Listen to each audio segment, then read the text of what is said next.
নমস্কার বন্ধুরা, ডলি রন্ধনশালায় সবাইকে স্বাগত। আজকে তোমাদের সাথে আমি শেয়ার করব আলু ফুলকপি দিয়ে ভেটকি মাছের ঝোল। আর এইভাবে আলু ফুলকপি দিয়ে ভেটকি মাছের ঝোল রান্না করলে দুপুরের গরম গরম ভাতের সাথে আর অন্য কোনো কিছুরই কিন্তু প্রয়োজন হবে না। তাছাড়া কথায় আছে মাছে ভাতে বাঙালি। যদি দুপুরে গরম গরম ভাতের সাথে এরকম এক পিস ভেটকি মাছ আর এক পিস আলু ফুলকপি থাকে, তাহলে বাড়ির ছোট থেকে বড় সবাই খুশি হবে। তাহলে চলো রান্নাটা আমি কিভাবে করেছি এবার দেখে নেওয়া যাক। প্রথমে আমি কড়াইয়ের মধ্যে কিছুটা জল দিয়ে দিলাম। জলটাকে আমি প্রথমে একটু ফুটিয়ে নিয়েছি। এবার আমি গ্যাসের ফ্লেমটা একেবারে লোতে রেখে কেটে রাখা ফুলকপিগুলো আমি দিয়ে দেব। আর এই রান্নার জন্য আমার যতটা ফুলকপির প্রয়োজন ঠিক ততটাই আমি কিন্তু রান্নাতে ব্যবহার করলাম। এবার আমি এই ফুটন্ত গরম জলের মধ্যে ফুলকপিগুলো একটু নাড়াচাড়া করে নেব। ফুলকপি কিন্তু আমি ভাপাবো না। যেহেতু ফুলকপির মধ্যে প্রচুর পরিমাণে কীটনাশক ব্যবহার করা হয়, তাই ফুটন্ত গরম জলের মধ্যে এভাবে একটু মিনিট খানেকের মতো নাড়াচাড়া করে নিতে হবে। এবার আমি সমস্ত ফুলকপিগুলো কড়াই থেকে নামিয়ে নেব।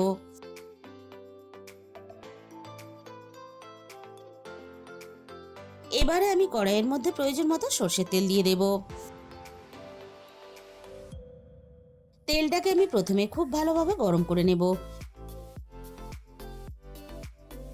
তেলটা খুব ভালোভাবে গরম করে নিয়ে এবার আমি মাছের ঝোলের জন্য কেটে রাখা আলুগুলোকে প্রথমে ভেজে নেব। তার জন্য আমি তেলের মধ্যে প্রথমে আলুগুলোকে দিয়ে দিলাম। এবার আমি আলুগুলোকে নাড়াচাড়া করে বেশ একটু সময় নিয়ে ভেজে নেব। আলুগুলো দেখো আমি বেশ লালচে করে ভেজে নিয়েছি। আলুর গায়ে একটা সুন্দর ভাজার কালার চলে এসেছে। এবার আমি ফুলকপিগুলো ভাজার জন্য আলুর সাথে দিয়ে দেব। আমি আলু আর ফুলকপি একসাথেই ভেজে রান্নাটা করব। তোমরা চাইলে কিন্তু আলাদা আলাদা করে ভেজেও রান্নাটা করতে পারো। এবার আমি এখানে দিয়ে দিলাম অল্প একটু হলুদের গুঁড়ো, আর সাথে দিয়ে দেব স্বাদ মতো লবণ। এবার আমি লবণ আর হলুদটাকে আলু আর ফুলকপির সাথে নাড়াচাড়া করে প্রথমে খুব ভালোভাবে মিশিয়ে দেব। আর আবারও একটু সময় নিয়ে আলু ফুলকপি একসাথে নাড়াচাড়া করে খুব ভালোভাবে ফুলকপি আর আলু ভেজে নেব। আলু আর ফুলকপি দেখো আমি বেশ ভালোভাবে ভেজে নিয়েছি। এবার আমি সমস্ত ভাজা আলু ফুলকপিগুলো কড়াই থেকে নামিয়ে নেব।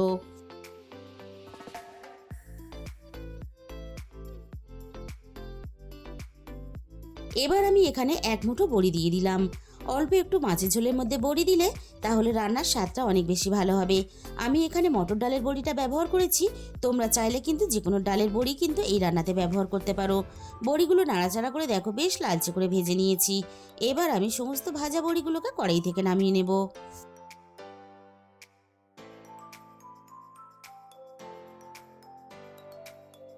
আর এই রান্নাটা যেহেতু আমি ভেটকি মাছ দিয়ে করব, তাই দেখো এখানে আমি 3 পিস ভেটকি মাছ নিয়ে নিয়েছি। এবার আমি মাছগুলোকে ভাজার জন্য রেডি করে নেব। প্রথমে আমি দিয়ে দিলাম মাছের মধ্যে স্বাদ মতো লবণ, আর দিয়ে দিলাম অল্প একটু প্রয়োজন মতো হলুদের গুঁড়ো। এবার আমি লবণ আর হলুদটা মাছের গায়ে খুব ভালোভাবে হাত দিয়ে ঘষে ঘষে মেখে নেব।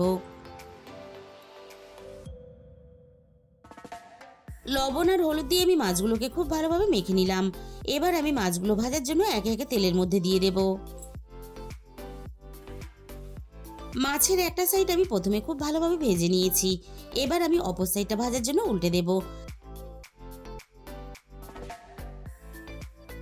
মাছের দুটো সাইডে আমি ঘুরিয়ে ফিরিয়ে বেশ ভালোভাবে ভেজে নিয়েছি।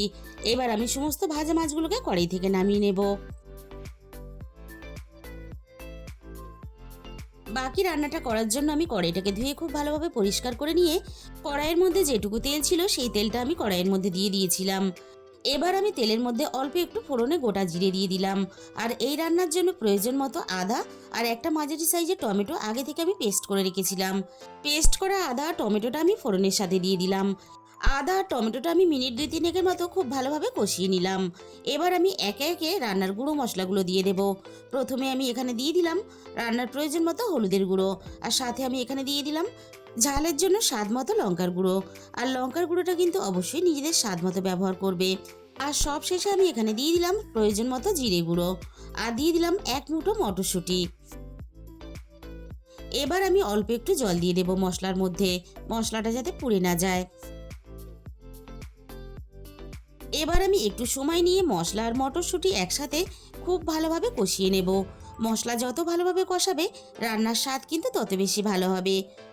বন্ধুরা, রান্নাটা খুব সাধারণ হলেও এইভাবে তোমরা একদিন মাছের ঝোল রান্না করে খেয়ে দেখো। এইভাবে মাছের ঝোল রান্না করলে গরম গরম ভাত খেয়ে সত্যি সবাই তৃপ্তি পাবে। মশলাটা খুব ভালোভাবে কষিয়ে নিয়ে এবার আমি ভেজে রাখা আলু ফুলকপিগুলো মশলার সাথে দিয়ে দিলাম। আবারও একটু সময় নিয়ে মশলার সাথে আলু আর ফুলকপি একসাথে খুব ভালোভাবে কষিয়ে নেব। মিনিট 6-7 মতো আমি সবকিছু একসাথে নাড়াচাড়া করে খুব ভালোভাবে কষিয়ে নিলাম। এবার আমি ঝোলের জন্য প্রয়োজন মতো জল দিয়ে দেব। এবার আমি সবকিছু একসাথে নাড়াচাড়া করে খুব ভালোভাবে মিশিয়ে দেব আর আলু আর ফুলকপি খুব ভালোভাবে সিদ্ধ হতে দেব। মিনিট 15 মতো আমি রান্নাটা করে নিয়েছি। এবার আমি দেখে নেব আলু ফুলকপি ভালোভাবে সিদ্ধ হয়েছে কিনা।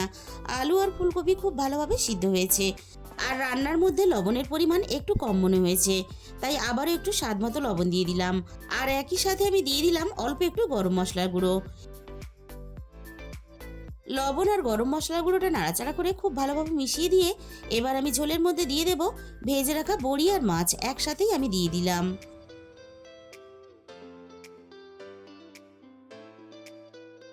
মাছ আর বড়ি ঝোলের সাথে খুব ভালোভাবে মিশিয়ে দিয়েছি। আর বড়িগুলো যাতে সিদ্ধ হয়ে খুব ভালোভাবে নরম হয়ে যায় আর মাছটাও ঝোলের সাথে পুড়ে যাতে খুব ভালোভাবে নরম হয়ে যায়, তার জন্য আমি আরও 6-7 মিনিটের মতো রান্নাটা করে নেব। মাছের ঝোল আমাদের রেডি হয়ে গেছে। তাহলে বন্ধুরা, রেসিপিটা শেষ পর্যন্ত দেখার পরে তোমাদের যদি ভালো লেগে থাকে তাহলে ভিডিওতে একটা লাইক করে দিও আর নিজেদের বন্ধুদের মধ্যে শেয়ার করে দিও। আর যে সমস্ত নতুন বন্ধুরা এখনও পর্যন্ত আমার চ্যানেলটা সাবস্ক্রাইব করোনি, এরকম ঘরোয়া সহজ রেসিপি পেতে আমার চ্যানেলটাকে সাবস্ক্রাইব করে আমার পাশে থাকার অনুরোধ রইল। আর তার সাথে সাথে পাশে থাকা বেল আইকনটা ক্লিক করে অল করে দিও। তাহলে আমি যখনই কোনো নতুন রেসিপি আপলোড করব সবার আগে তোমার কাছে পৌঁছে যাবে। আর তোমাদের মূল্যবান সময় দিয়ে আমার এই রেসিপিটা শেষ পর্যন্ত দেখার জন্য তোমাদের সবাইকে অসংখ্য ধন্যবাদ। আজকে তাহলে এই পর্যন্ত।